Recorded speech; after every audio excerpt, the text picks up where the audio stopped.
Hello, what's up mga idol? Welcome ulit sa panibagong video, Xiaomi Redmi A7 Pro. Sulit ba talaga itong i-purchase ngayon 2026? Tara, pag-usapan natin.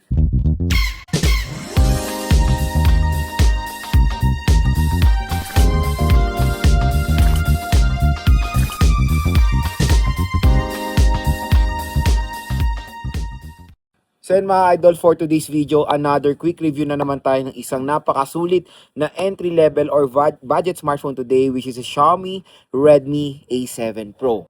So ito po yung successor sa very popular last year na Xiaomi Redmi A5, pero ngayon to nilagyan nila ng Pro. So nilagyan nila to ng Pro ngayon. Ano ba ang pinagkaiba nito sa A5? Ano ba yung mga advantages niya? Dito, tatalakayin natin sa ating video. So ito si Xiaomi Redmi A7 Pro. When it comes sa kanyang presyo, kumbaga napakasulit siya. Ano nga muna ba ang SRP nito? Ng Xiaomi Redmi A7 Pro, 4GB 64, pwede niyo siya makuha ng 6,000 pesos. 4GB 128 is 7,000 pesos. Pero ito magandang balita dito sa ating link. So pag tinap mo yung video, may shopping button dyan. Mura at bagsak presyo nila makuha itong Xiaomi Redmi A7 Pro. Pwede nyo ito makuha at possible price na below 5,000 pesos for the 4GB 64 and 6,000 pesos for the 4GB 128. At ito pa magandang deal dyan. Pag galing kayo sa link natin, may makuha pa kayong additional discount voucher na 1 to 2,000, up to 1 to 2,000 pesos additional discount yan bukod doon sa sale price niya sa online. Ganyan kaganda yung deal na i-offer sa inyo ng Xiaomi Redmi A7 Pro mga idol. At syempre, exclusive lang yan dito sa ating video. Kaya kung interested kayo, bumili nito, dyan na kayo bumili. Dahil pag binili nyo to sa mall, medyo mataas ang price, mas maganda bumili kayo sa mga official stores ng mga brand na gusto nyo. And no worries, official stores po yan na online, kumbaga. Kaya legit na legit yan dahil dyan ko rin binili itong Redmi A7 Pro. Siyempre mga idol, pag-usapan muna natin yung design. Diba? When it comes sa design and aesthetic ng Xiaomi Redmi A7 Pro, pasadong-pasado. Perfect 10 for me pag i-score ko siya. Napakaganda. And alam niyo naman ngayon, nagte-trending ang color orange. And tignan niyo naman ang color orange ng A7 Pro. Di ba pag tinitilt nyo ng ganyan, may mga effect. Napaka-solid, very aesthetic, and panigurado makakuha to ng attention ng mga consumers. Eye-catching, kumbaga, yung design na itong smartphone na to. Although, when it comes sa predecessor niya, hindi sila ganun nagkakalayo when it comes sa form factor and sa design ng camera. Very identical. Nagkaiba lang sila when it comes sa texture and doon sa color variation ng smartphone na to. And sa camera, medyo humaba lang ng konti yung camera ng A7 Pro. Pero pag binasa natin yung specifications ng camera neto, wala naman ganun pinagkaiba doon sa kanyang predecessor na A5. Bumaba pa nga ang megapixel neto. From 32 megapixel ng Xiaomi Redmi A5 down to 13 megapixel main camera dito sa smartphone na to. So, nag-downgrade yung kanyang camera megapixel sa rear, pero the front-facing camera, I think nag-maintain its 8 megapixel pa rin. Pero ito mga idol, ang kinoment ko na sa A5 ko before, meron siyang 32 megapixel pero hindi ko ma-feel ang pagka 32 megapixel niya. Hindi quality na 32 megapixel, medyo wash out yung camera quality. Pero let's try dito sa 13 megapixel ng A7 Pro. Let's hope mas iba siya. Abangan na lang natin yan sa ating full review dahil itetest natin yan dito sa smartphone na to. Pero nung in-unbox ko siya, nag-try ako dito mag-take some photos sa mga ibang mga sa ibang sa indoor kumbaga. When it comes sa indoor siya, okay naman siya. May mga noise pero reasonable naman for an 8 megapixel and 13 megapixel. Let's try to take some photo ngayon. Ngayon tayo nasa low light. So try natin nasa tayo ngayon, Baguio City sa Valley Point. And ito yung sample natin sa rear camera. Maganda naman yung lighting condition, perfect lighting, and ayan, may mga noise din talaga siya mga idol. I think for a 13 megapixel, okay naman na yung quality niya. Hindi na siguro ko maghahangad pa ng mas mataas pa. Kasi when it comes sa sa kanyang price, I think the 13 megapixel is reasonable pa rin naman. Although yung iba, Lods, yung iba nag-o-offer ng 50 megapixel, mas maganda pa. Tama naman yon. Pero yung iba kasi nag-offer ng 50 megapixel pero hindi mo rin feel na 50 megapixel. Ito magandang i-remind sa inyo, when buying a smartphone, hindi po tayo talaga nagbe-base sa taas ng megapixels. Nagbe-base pa rin tayo kung anong sensor nilagay nila sa camera at syempre napaka-importante ng camera software optimization at ng megapixel ng isang camera, di ba? Take for example, yung camera ng iPhone 13 Pro Max, iPhone 12. It's 12 megapixel pero mas malinaw yan sa mga 50 megapixel ng Androids. Kasi syempre, yung camera software optimization ng iPhone, isa yan sa pinaka the best na i-offer ng iOS.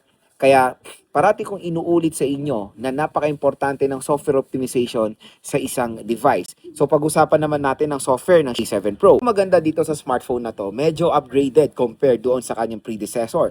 Kasi ang Xiaomi Redmi A5, it's MIUI, not HyperOS. Ito po, it's HyperOS 3 powered ng Android 16. So ito na po ay full Android at mas better na yung operating system niya compare sa kanyang predecessor.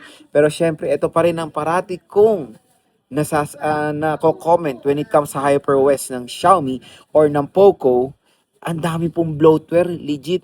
Hopefully ma-fix talaga nila yan dahil hindi naman po yan kasama binili ng mga consumers natin yung ads. Magfa-file manager ka lang, magta-transfer ka ng mga files. Once na nakakonect ka sa internet, may lalabas pong ads yan. Biglang magpa-pop yan. Unwanted ads ang tawag dyan na hindi naman talaga dapat nakalagay yan sa isang device dahil hindi mo naman yan dinownload na mismo. 'Di ba? It's part of your smartphone, yung file manager na yan, and dapat wala po talaga mga pop-up ads yan. May nakikita ko sa comment loads, pwede mo naman i-off yan. Okay, gets, pwede nyo i-off. Pero dapat hindi mo yan pero dapat in the first place, hindi mo yan gagawin. Dapat cascade action kasi dapat wala yan. Okay? So yun, when it comes sa user interface, pagiging user-friendly, HyperOS, okay. Maganda naman yung OS nila. Yung UI nila, favorite nga na UI ng father ko yan. Pero yun lang talaga pinaka-nireklamo ko, yung kanilang ads and bloatware. Ang processor nito, real talk, very disappointing. Dahil, ang processor po nito is the Unisoc T7250. Lods, bakit na-disappoint ka? Unang-una dyan, yung processor nung predecessor niya. Same din. It's Unisoc T7250, walang pinagkaiba. Walang upgrade, di ba? Para ka lang bumili ng isang smartphone na bago ang kaha. At kumbaga when it comes sa operate, yes, merong mga differences, pero hopefully dapat pinalitan din nila yung processor.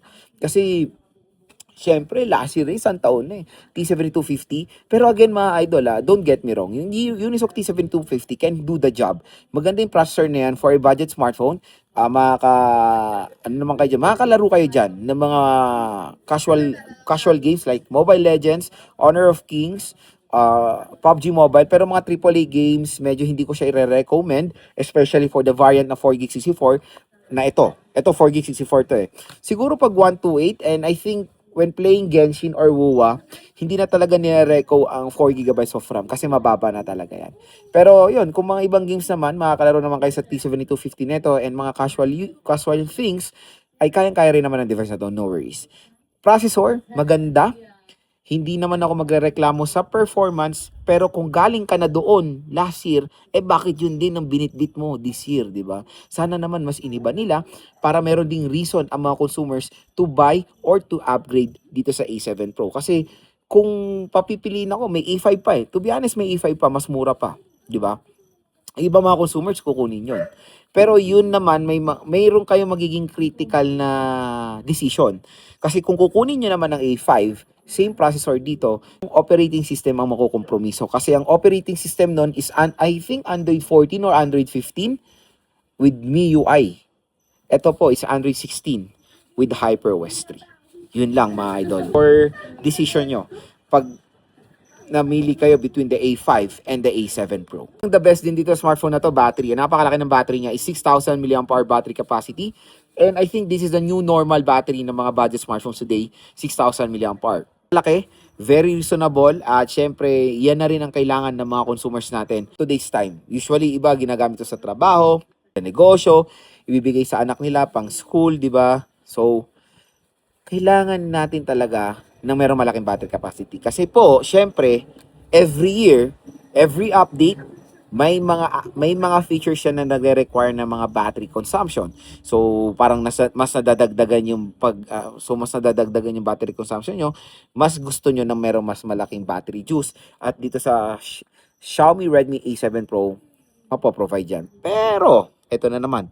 Pero, charging rate po. Charging rate is 15 watt. Mabagal pag tinero mo sa 6K. Yang ganyang terno na 1615, yan na po yung bagong 5K 10 watt charging rate na terno before. So 15 watt, 6,000 mAh, siguro mga 3 hours tops bago ma-full charge itong device na to. Pero again, battery performance, wala akong marereklamo dyan. Doon lang nakakalungkot sa kanyang charging rate. Ito pa mga idol, screen. Siyempre, itong pinaka-favorite ko sa screen ng A7 Pro. Redmi A7 Pro is 6.9 inches IPS LCD display with the resolution of HD plus 720p. 20 Hz screen refresh rate. And when it comes to nits of brightness, mataas din. It's 800 nits of brightness ang peak neto mga idol. And naka full brightness tayo ngayon. Napaka-solid din ng brightness level niya. Ang taas. Perfect na perfect din itong i-recommend sa mga consumers natin na gagamitin to as a navigating tool. Mga gamit nyo to, makikita nyo siya very clear sa outdoor. So yun mga ka-J-Vlog, ang pinaka main question, Lord, sulit po ba talaga ang Xiaomi Redmi A7 Pro? The quick answer dyan, depende kung magkano siya nakuha. So again mga idol, 64, I know, iba magiging skeptical. Lods, okay pa ba 64GB? Usable pa ba yan ngayon 2026? Real talk, medyo maliit na yan. Kaya nga sinasuggest ko sa inyo, go for the 128. Bakit mo kinuha Lods yung 64GB? Kung sinasuggest mo sa amin 128. Maganda ring ano yan, maganda ring question yan.